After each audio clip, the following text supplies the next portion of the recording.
Hello, everyone. This is Tom Fox. Welcome back for another episode. I'm absolutely thrilled today to have with me Tyler Mann. Tyler is a movie director, and although we probably should spend the entire podcast talking about his background in terms of Captain America, Star Wars, everything else I can see back there, we're actually here to talk about his film, I Voted the Movie. So, Tyler, with that incredibly long winded introduction, welcome, and thank you so much for taking the time to visit with me today. Hey, yeah, my background has to compete with yours with all those awards. No, I'm having a great day. I'm so happy to be here, and I can't wait to talk about my film. It's my debut Abs- feature. Absolutely. Tell us how you got into producing and directing movies. Yeah, I've always been into filmmaking ever since I was a kid. I made little stop motion videos with army men in my front yard using cotton balls as smoke and stuff. And then I've been to film school, and ever since I've just been into acting, filmmaking, and yeah, that's like pretty much what I do full time. So there was recently a 6 or 8 part documentary on ILM. Oh, I loved And it. Yes. yeah, and all those guys in the 60s and 70s were doing exactly what you just described. It was so Yes. cool. This is a great doc. Yeah. Okay. Where'd you go to school? I went to the University of Texas at Arlington. Okay. And what got you to Austin? So I grew up in the Austin area. I went to Georgetown High School and everything. And so I went away to school, but I came immediately back because I just love the Austin area. And this is where I want to plant my roots. As this is a podcast dedicated to filmmakers and filmmaking.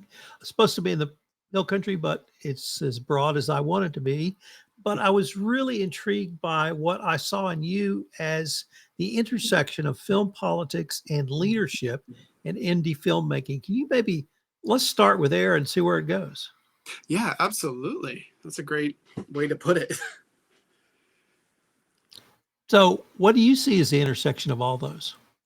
They all rely on each other, really. I think filmmaking is the most expressive art form and the one that can have one of the biggest impacts. And a lot of films, I think, tend to shy away from having any political messages or even acknowledging politics. And while I think it's important to address that, we do it in a way in our film, I Voted, is obviously political. It's about an election, a bunch of strangers going under lockdown during a tense presidential election, and then inevitably them talking politics. And so we show the full political spectrum and both sides of it and show their point of views authentically. And what we try to do is show the people behind the politics. So it's not just about what each side believes or having a great debate. It's really about the people and why they believe what they believe, and just kind of showing that today's political climate. And I think it's important for films to address what we're going through now, when a lot of films tend to shy away from it, or, oh, we don't want to go there, we don't want to worry about offending anybody. I think it's important to shine a light on it. And with leadership, you can't make a film without a leader. You can't have politics without a leadership is super important for all of that. And it was my first time directing a feature film. I've directed short films before, but it was really interesting that I found myself in the first day or two, because I had a new crew and I had this experienced director of photography right next to me who was fabulous, by the way. I loved working with him, but I could tell that my own ego was kind of getting in the way, because I was worried that maybe, oh, everyone's gonna listen to him because he's way more experienced. He started his director of photography career in a Roger Corman film in 1985. So he's been doing it for a long time. And Right. here I am directing my first feature, having to collaborate with him, and he knows his stuff. And while I have a pretty good grasp on everything, I am definitely more green than him. On set, he would come in and like sometimes feel a little commanding over the scene. And I would find myself like coming over to, oh, yeah, I do that, trying to assert my opinion. And then I had to take and worry that the crew and everybody saw me as a leader. But I had to take note that in those moments, why am I feeling this way? And it was insecurity and my own ego, wanting people to see me as this leader. And so it was really good for me to make that realization. And I think a lot of people need to do that whenever they're in situations of power, that leadership is not about getting the credit for it. It's not about, oh, everyone listen to me. It's about me. It's all about what is best for the project. And that's in directing, and also in terms of, if you're in politics, what is best for the people. So yeah, that's a very interesting how you mentioned how they all cross and intersect. And I think for me, recognizing my own ego and was the way that I could, and pushing it aside is a way that I could best lead in my first experience directing. And yeah, it's such a collaborative process. And for me to be like, no, my ideas are the way that it has to be, is just so limiting and hindering onto the success of the film if I can't incorporate everybody's. That's a level of self-awareness I didn't achieve till much, much later in life. So kudos. Oh, I'm still working on it. I'm not Yeah, perfect. it's a never-ending project. Yeah. So what was the inspiration behind the idea for the movie? You mentioned some of the things that were in the movie, but what kind of intrigued you to want to make this movie at this point in our country's history now? Yeah. So it's actually funny. This is based on a true story, believe it or not. Me and my wife were going to vote in the primaries at a local middle school. And we voted, we slapped our I voted stickers on, we were heading out the door, and we were stopped just as we're about to cross the threshold out the door by sheriffs in Kevlar vests and ARs, rifles. And they told us we couldn't leave. They told everybody inside to stay put. And they told people who were coming up to vote that they couldn't enter. No one in, no one out. And we still never figured out what the reason was for it going on lockdown, but we sat there for an hour and a half. So it's much boring than our film ends up being. But we left there after a while. They let us go, and we had a movie idea on the car ride home. This was such a good setup for a bottle movie, putting in all these people who can represent the whole, not the whole, we did as best we could. We missed for sure some demographics, but a wide range of demographic perspectives into one environment and just have them talk it out. And so, yeah, we wrote it, and this was in the March of 2020. We had the idea. We thought, we can't make it in time for the 2020 election. And then it just kind of sat aside for a while, but we always kept it in the back of our minds. And then I got an opportunity to pitch a movie to a private investor who was interested in seeing what it was like to be in the film business. And I pitched a different movie that was a very sentimental, romantic road trip between a couple. The guy has Alzheimer's and she's 8 months pregnant, and they go to find a man who can give him his memory back before the birth of their daughter. And I pitched it, and he was like, it's too kind of sentimental for me. It's not really my vibe. And I was like, okay. So I had to pivot real quick because I was like, I don't want to miss out on this opportunity. And I knew he was into politics, so I pitched that movie. It was not written yet. And then this was probably 4 months before we actually shot it. And so I was, 4 months, because it was in like about May. And so then he was like, what? That happened to y'all? That's an interesting movie today. I would love to read the script. And I was like, we don't have a script. Let me send you the treatment, and I'll get back to you with the treatment and see if you like that. And then I'll get you the script. And so we wrote like a full 3-page treatment in just maybe a week or less than a week, and sent it to him. And he was like, I love it. Where's the script? And I was like, give us a couple weeks to punch it up. And we just want to make sure it's really good for you. And then me and my wife wrote it in 2 weeks, the first draft, and submitted it. And then we got the green light that he wanted to make this with us. Then we worked on it, revising it ever since up to the shoot. And even during the shoot, we had our actors really develop their own characters in a way that they could contribute ideas and lines and backstory and stuff. And in the editing room, it's never fully written. But yeah, it was such a fun experience. When was the movie released? So it's premiered at film festivals. It was premiered last year and during the lead up to the 2024 election, but we have not released it for the public to view yet in terms of like digital or theatrically yet. We've been like really trying to figure out what we want to do with this, because we really want to make sure our investors get the return on their investment. That's really important to us. And so we got like actually 3 or 4 offers from distributors, and we brought it to our entertainment lawyer and to our investor, and not all the terms were so bad. The state of the like indie film industry right now in terms of distribution, trying to make money, is really tough. And we turned down those offers, and now we're exploring our own route of self-distribution. We might do our own theater tour and then release it on streaming platforms. The same thing that like the distributors would have done, but they are going to take all the money for it. So we didn't like that, and we would like to cut out the middleman and retain rights to our film and just kind of see what happens.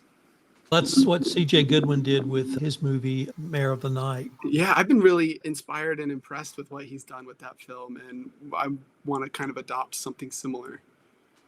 So what was the festival circuit experience like for you? It was great. We're still kind of going through it. We're actually going to premiere at another festival in Tacoma, Washington, the Zion Film Festival, in the end of the month.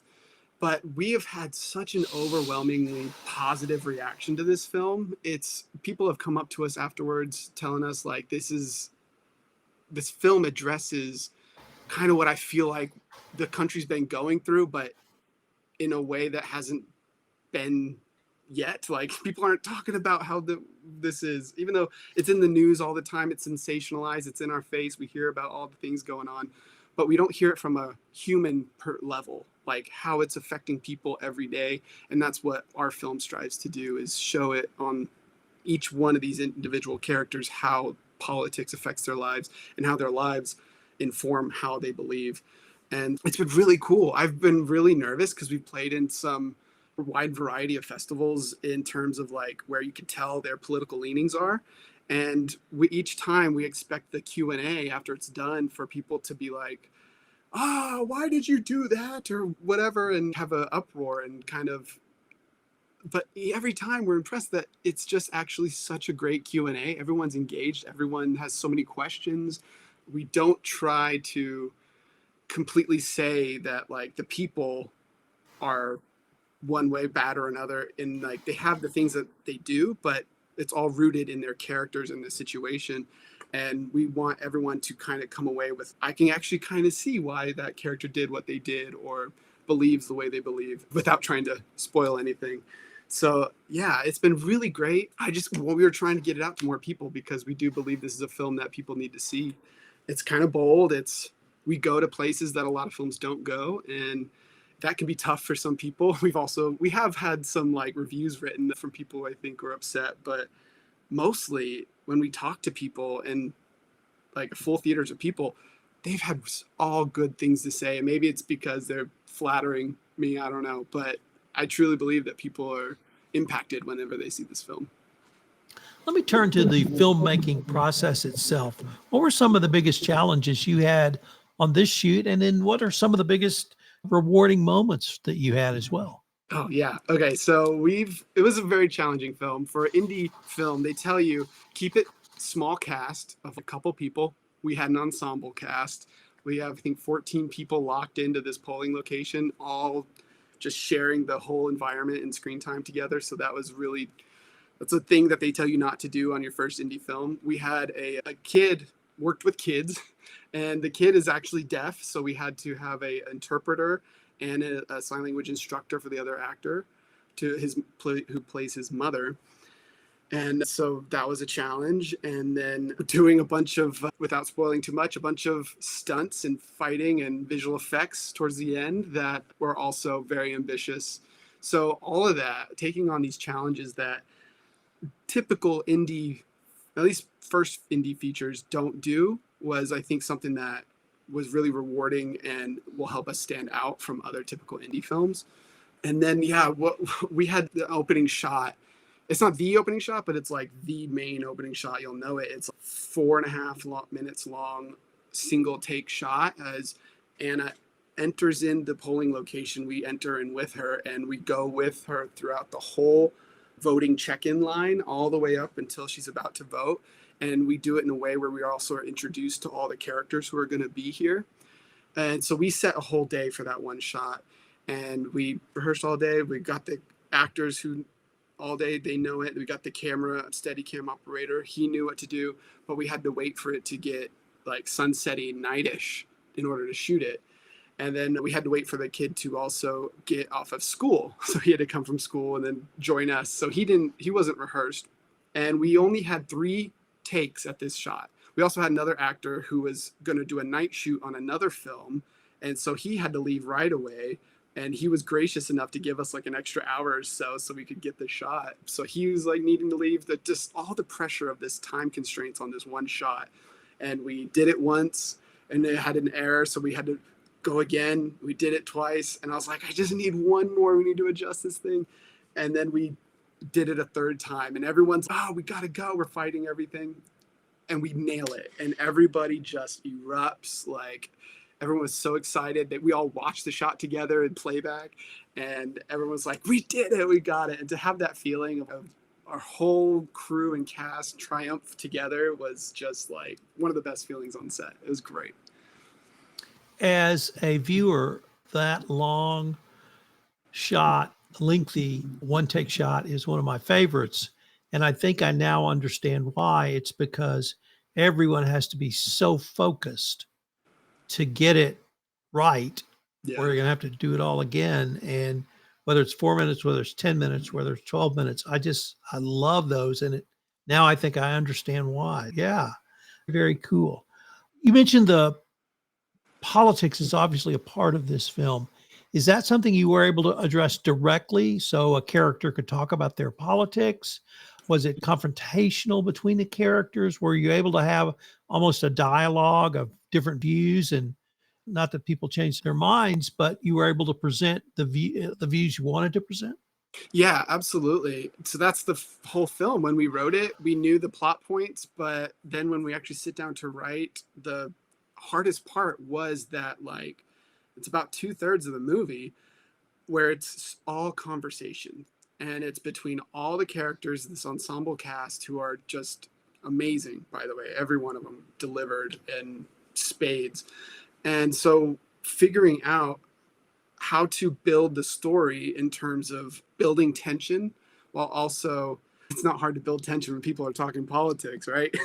But to do it in a way where we're guiding the audience through and revealing deeper things about each character and revealing why they believe what they believe was really the toughest part of the whole thing.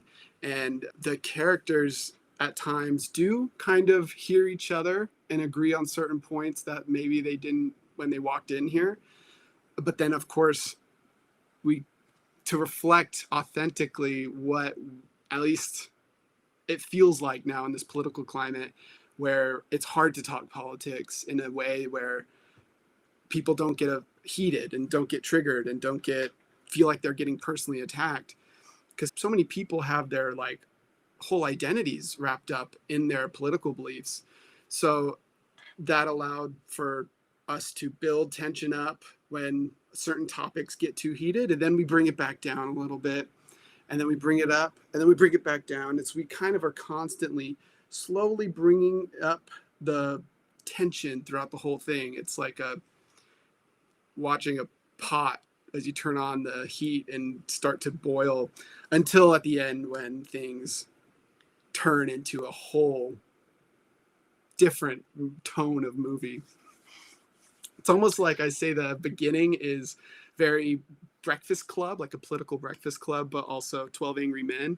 And then it shifts into how would Quentin Tarantino end those movies? 12 Angry Men meets Quentin Tarantino. Very cool. Tyler, what are one or two things you might either advise or tell a budgeting filmmaker about when they're getting ready to do their first movie where they're the director? Yeah, the ego lesson that I learned is a huge one. But really, as a leader, in setting out on such a daunting task as making your first feature film, I would just advise people to listen is like the biggest thing you could do. Listen to your crew, your department heads. You know, you hired them for a reason. They're there. They will advise you and bring you the best ideas. But then if it doesn't match your vision, like you have to also, so listen, but also have a strong vision and have just a point of view, like for your whole film, like you have a message. And so being able to then, that'll make everything so much easier. If you listen to the people who know what they're talking about, because that's why you hired them, but then determining if that matches your vision or not helps you make those really hard decisions throughout the production, because they're going to pop up on, okay, let's go with this. Oh, we had a location fall through. Let's go with this instead. And you have to be open to all those things that are going to come up. We had a location fall out 2 weeks before we were actually shooting, and the way we shot this, we shot in one location for the entire month. We had 3 weeks of shooting in this location, so we just rented out a whole location. And so when 2 weeks before it fell through, we just got to have faith that it's going to work. And you got to be like, okay, we are going to figure it out no matter what. I know that's like probably 5 things that I would tell people all jumbled together, but yeah, you got to listen, you got to have a point of view, and you got to make decisions. But is that a weird answer? This is Not at all. Okay. There's so much that goes into directing. It's hard to put into a sentence, but yeah. Let me ask you some questions that may be a little bit more fun. Tell us one movie director who really inspires you. There's so many, but I would probably have to pick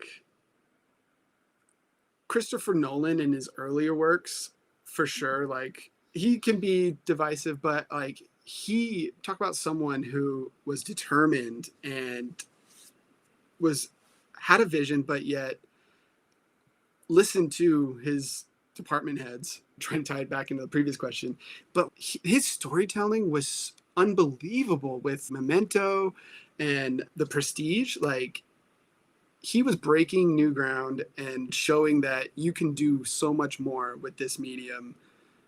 I know he's probably influenced by a lot of filmmakers before him who have done similar things that he took from, but I'm really impressed with Christopher Nolan, and I always want to strive to make films that are that clean, but yet sometimes they have a little grittiness to them, and just such a well-crafted story. That's what I really want, is a well-crafted story. And I've super huge influence on me is Richard Linklater as well, who I've actually worked with for many years, but in a different capacity from film. But he's so inspiring in the fact that like anybody can pick up a camera and make a film, and that's what I love. So what is a film you think every new filmmaker should watch? Ooh, okay, these are great questions. It's tough because I'm such a huge fan of films. There's so many, but I would have to say, again, Memento.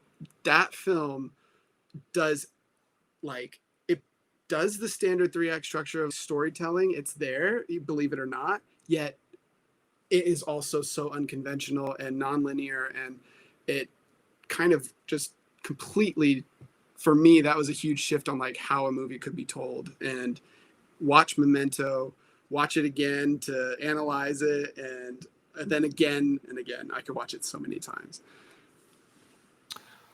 What does creative integrity mean to you? It means that you are showing your perspective. Like, creative integrity, you have to be true to your voice, true to your perspective, and that makes also a strong director. If you can stick to your guns, stick to your vision, while also integrating other people's ideas, the creative integrity of the film will stay intact even though it's changing. It's almost like the film itself it just has to be, and you are the caretaker of that film, bringing it to life, and you have to get it from point A to point B while maintaining your creative integrity and while staying true to what you want to say. There's going to be a lot of things that come up, such as money. Investors have little messages that they want to make sure in the film. Constraints that are going to tell you, we can't afford to do this. We legally can't do this. I don't know. But there's going to be so many obstacles and constraints that are going to try to hinder you in how you tell your story. And if you can maintain your creative integrity for your overall vision and what you want to say, then your film will still come out after hurtling all over all those obstacles the way it's meant to be. I don't know. Tyler, unfortunately, we are near the end of our time for this episode. But before we leave, I wanted to ask you, if our listeners wanted to connect with you, find out more about your work, or check out any of your sites, what would be the best place or places for them to go? Yeah, absolutely. Ruinedman.com is my production website, production company website. You can look at some of the other works that we've helped on, other productions. IVotedTheMovie.com is also a great way where you could check out what is happening with our film, I Voted. And we're going to add in some focus groups soon. So, opportunities for people to sign up, and you can actually watch the film and give us feedback on it so that we can best tune it for when we do the official release. And then you can check us out on at Tyler Lee Mann and at Ruin Man Productions on Instagram. So you have Instagram, you have IVotedTheMovie.com, and ruinedman.com are the best ways to follow what is going on over here. Tyler, I wanted to thank you again for taking the time to visit with me. I hope we can continue this conversation. Yeah, man, this has been great. Thank you so much for having me, Tom.